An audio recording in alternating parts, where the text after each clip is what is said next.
네, 이번 시간에는 이 통화 시스템에서 은행의 역할에 대해서 좀 살펴보겠습니다. 저희가 이제 첫 번째 토픽이 뭐였냐 그러면 이 화폐, 통화의 데피니션에 대해서 제가 알아보는 거였죠. 그래서 보시면 화폐의 데피니션, 그리고 화폐의 기능이 뭔지, 그리고 화폐가 어떤 타입이 있는지, 주로 우리가 배웠던 거는 이제 피아트 머니에 대해서 살펴봤습니다. 여러분들이 현재 최근에 여러분들이 일반적으로 가지고 있는 커런시는 전부 다 피아트 머니입니다. 동전 같은 거, 지폐 같은 거. 그래서 이제 그 데피니션, 펑션, 타입에 대해서 배웠는데 화폐에 대해서. 그리고 이제 그 화폐의 어떤 범위에 대해서도 배웠죠. M1, M2. 그래서 통상적으로 여러분들이 생각하는 이 커런시만 화폐가 아니라 여러분들이 은행에 디파짓된 돈, 그것도 화폐라고 그랬죠. 그런 거 보통 M1이라고 부릅니다. 그래서 이제 우리가 일반적으로 상식적으로 일상생활을 생각하고 있는 이 돈하고 지금 우리가 이거 배우는 지금 경제학에서 배우는 이 돈하고는 약간 차이가 있다는 걸 알아두시면 되겠습니다. 그래서 저희가 이제 지금부터 할 거는 두 번째 토픽인 은행이 어떻게 이제 이 화폐를 크리에이트 하는지 살펴보겠습니다. 여러분들이 이제 은행이 화폐를 크리에이트 한다 그러면 한국은행이 돈 찍어내는 거 그것만 이제 생각하시는데 그게 아니라 우리가 화폐의 개념 이 범위가 뭐라 그랬죠? 그냥 이 돈 커런시 찍어내는 거 5만 원짜리, 만 원짜리, 천 원짜리 이것만 있는 게 화폐가 아니고 또 뭐도 화폐라고 그랬습니까? 우리 지난 시간에 돌아보면 M1 같은 경우에 그지?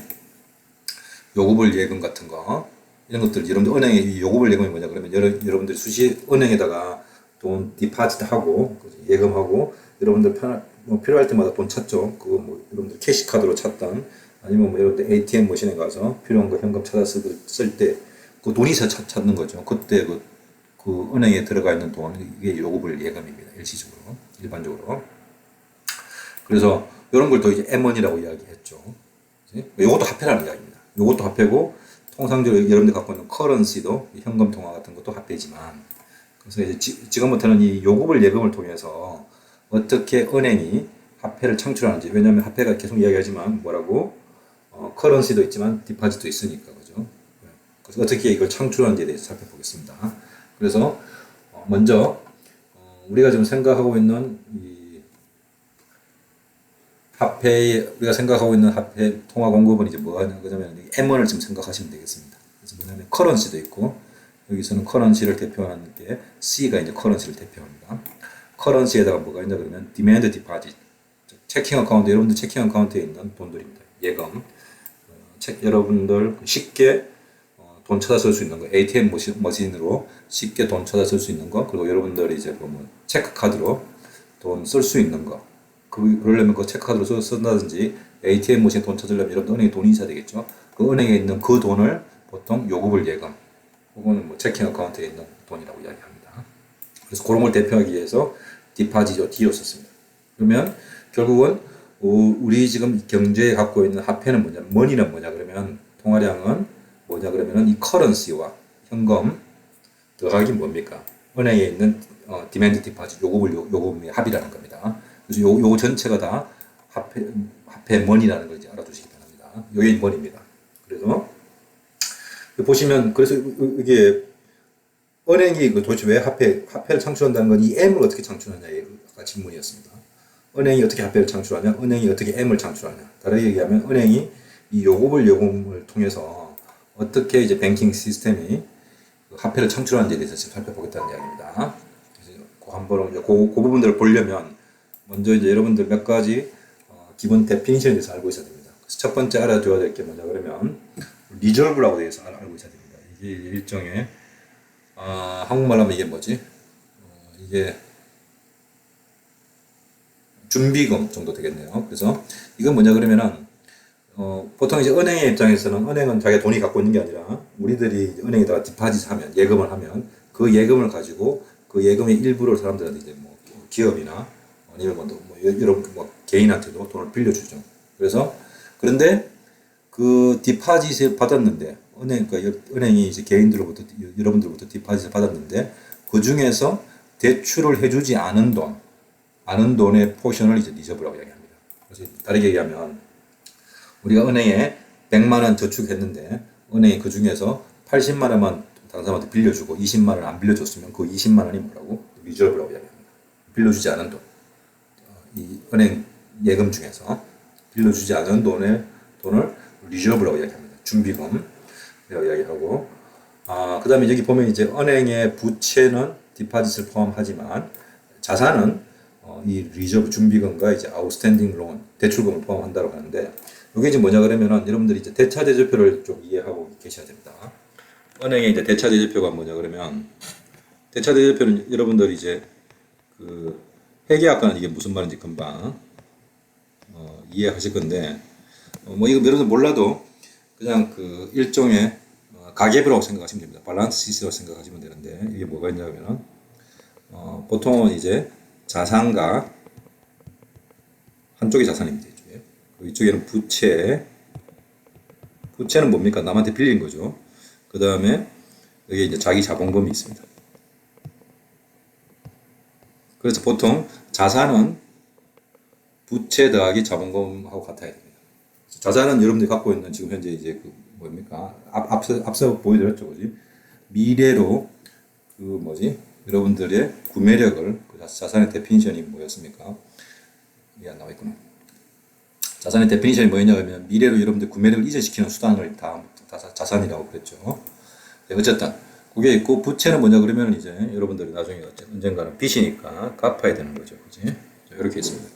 그러면 여기서 지금 뭐냐 하면 은행이 디파짓, 만약에 자본금이 뭐 예를 들어서 50원이 500원이 있었다고 생각하죠. 그런데 만약에 은행이, 그럼 얘가 시작하는 게 자산이 500원을 시작하는 거겠죠, 그죠? 이 500원 가지고 누구한테 돈을 빌려주든지 뭐 그랬을 수 있습니다. 자, 이제 그러면 이게 이제 자본금이라고 생각하고, 두 번째 뭐가 있냐 그러면은 누가 디파짓을 했습니다. 1,000원만큼 은행에다가. 그럼 여기 뭐가 됩니까? 은행 입장에서 누군가가 예금을 자기 은행에 예금하면 나중에는 누군가 그 돈 찾으러 오면 돈을 줘야 되겠죠. 그런 의미에서 이 디파짓은 뭐가 됩니까? 부채에 포함이 됩니다. 부채라고 생각하시면 됩니다. 자기가 500원 가지고 시작했으면 이게 자기 자본금이죠. 자기 장산비층인 거지. 이게 이제 이런 흔히들 이야기하는 장산비층이라고 얘기합니다. 그걸 보통 자본금이라고 이야기합니다. 자, 이제 그러면 부채 빌린 거, 그 누군가 은행에 디파짓하는 1,000원 더하기 500원, 이게 전체가 이제 이게 이제 부채 더하기 자본금인데, 이 중에서 이제 보면 뭐 그럴 수 있겠죠. 여기서 300원은 아직 돈 안 빌려줬습니다. 이게 리저브를 가지고 있는 거죠. 이 300원만큼은 누군가가 리저브를 가지고 있습니다. 그지? 나머지 1200원은 뭐 했을 수 있습니까? 대출할 수 있겠죠. 그지? 그러면 요 리저브 더하기 대출금을 뭐라고 얘기한답니까? 자산이라고 이야기합니다. 그러면 자산 1,500원, 부채 더하기 자본금 1,500원, 이게 같죠. 이게 이제 같은 걸 보통 같다 그래서 이름이 뭐냐면, 이런 것들을 대차대조표, 한국말로 하면, 영어로 하면 밸런스 시트라고 합니다.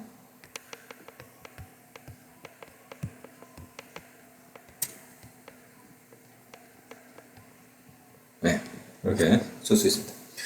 어쨌든 이 뭐지, 오른쪽은 부채 더하기 자본금을 나타내고 왼쪽은 대차대조표 자산을 나타내는데, 이 두 개는 항상 같아야 됩니다. 이게 이제 여러분들이 있는 건데, 그럼 이제 요거 가지고 보면 은행의 부채는 디파짓이고, 그 다음에 자산은 리저브도 있어야 되고 뭐도 있어야 됩니다. 대출금도 있고, 그 다음에 은행의 자본금이 있겠죠. 요게 이제 대차대조표입니다. 요거 가지고 이제 한번 이제 요걸 이제 이해하시고, 세 번째로 이제 100% 리저브 뱅킹 시스템이라는 게 뭐냐 그러면은, 이거는 뭐냐 그러면 어떤 시스템이 있는데, 어떤 은행이 모든 디파짓을 다 뭐로 리저브로 홀딩하고 있다는 이야기입니다. 다르게 얘기하면 이런 거지. 자기 장사함이 1,500원을 시작하고 자본금 누군가 은행에 1,000원 디파짓 했으면, 이 100% 리저브 뱅킹 시스템에서는 어떻게 되어 있냐 그러면, 1,000원을 디파짓 했으니까 리저브도 얼마가 돼야 된다는 얘기입니다. 1,000원이 아무것도 안 빌려주는 거지. 그지? 그러니까 이게 100% 리저브 뱅킹 시스템입니다. 나머지 이건 대출해줬겠죠. 500원은 뭐 대출해줬든 아니면 자기가 뭐 다른 걸 샀든지 간에 이건 자기 자산이고. 그래서 이게 무슨 말이냐 그러면, 누군가가 1,000원을 디파짓하면 이 돈을 빌려주는 게 아니라 그대로 뭐로 가지고 있습니까? 리저브로 가지고 있는 그런 뱅킹 시스템을 100% 리저브 뱅킹 시스템이라고 합니다. 이런 게 세상에 존재할까요? 이런 뱅킹 시스템이 있겠습니까? 없겠습니까? 여러분들 원래 은행이 탄생한 이유가 이 100% 리저브 뱅킹 시스템으로 탄생한 겁니다. 무슨 말이냐 그러면 과거에 200년 전, 300년 전에 영국에서 처음으로 은행이 이제 만들어질 때 그때 은행의 기능은 뭐였냐 그러면은 그 돈을 이제 맡겨두는 보관소로서 작용을 했었습니다. 그래서 그 당시에는 돈 이제 은행에다 오히려 돈을 여러분들이 디파짓하면 뭐 1,000원, 2,000원 디파짓 은행에 하면 그 지금은 보통 여러분들 은행에 디파짓하면 뭘 받습니까? 나중에 때 찾을 때 좀 오랜 동안 두면 디파짓하고 오랜 동안 두면 여러분 나중에 이자 받을 수 있죠. 근데 당시에는 은행에다가 돈을 제가 1,000원만큼 디파짓하면 이자를 받는 게 아니라 오히려 일종의 수수료를 줘야 됐습니다. 왜냐하면 자기 돈을 맡긴다는 의미였으니까 자기 돈을 안전하게 보관해 준다는 의미로 수수료를 오히려 줬습니다. 이게 이제 100% 리저브 뱅킹 시스템입니다. 당시에 은행의 기능은 뭐였냐 그러면 돈을 뭐 디파짓을 예금을 받아가지고 다른 사람한테 돈을 빌려서 그 사이에 어떤 차익을 벌어들이는 게 은행의 영업이 아니라 당시에는 받아들여 가지고 있는 돈을 공고에 잘 보관해서 안전하게 보관해서 그 사람으로부터 안전하게 보관한 대가로서 수수료를 받는 형식으로 은행이 운영이 되었습니다. 여러분들 그 미국의 서부 영화 보면 이게 그 갱이 그죠? 그 은행 틀로 가죠. 그래서 이제 그때도 보면 그 은행에 돈이 있는 게 그때 기능이 뭐였냐 그러면 서부의 시대에는 국가가 지금처럼 치안이 잘 디벨롭이 된 것도 아니고 정상적인 국가가 있는 그 시대도 아니니까 자기 재산 자기가 지켜야 되는데 그 중에 이제 자기 재산을 지키기가 이제 스스로 지키기 어려운 사람들은 은행에다가 돈을 이제 일종의 수수료를 주고 자기 돈을 맡겨두는 거죠. 그러면 그 은행에서 안전하게 보관해주는 대가로 이제 수수료를 받는 건데 그때 보면 이제 은행 깽단이 막 은행 털려고 하고 그러죠. 뭐지금의 은행 털은 좀 다른 의미입니다만 어쨌든 자 이제 그러면 그게 이제 과거의 은행의 기능이 그랬고 근데 이 현 시대에도 이런 100% 리저브 뱅킹 시스템이 존재합니다. 여러분들 스위스 같은 데 보면 그 스위스의 은행들 중에 여러분들 지금 뭐 범죄자들 우리나라도 보면 뭐 최순실이나 아니면 뭐 옛날에 박정희 이런 사람들이 다 그 은행에다가 스위스 부자가 있다고 그러죠. 스위스 부자에 자기 돈을 맡겨두면 그거는 스위스 부자에서는 보관해 주는 거죠. 보관해 주니까 그거에 대한 수수료를 대가로 받습니다. 그래서 이제 최근에도 이 100% 리저브 뱅킹 시스템이 존재하고 한국에도 이건 존재합니다. 여러분들 그 은행에다가 물론 이제 이게 이것만 전문적으로 하는 은행이 있죠. 여러분들 이제 뭐 금고 같은 데다가 기중품도 이런 거 보관해주고 수수료 주고 보관하는 거죠. 수수료 주면 보관하는 어떤 특정 장소가 있습니다.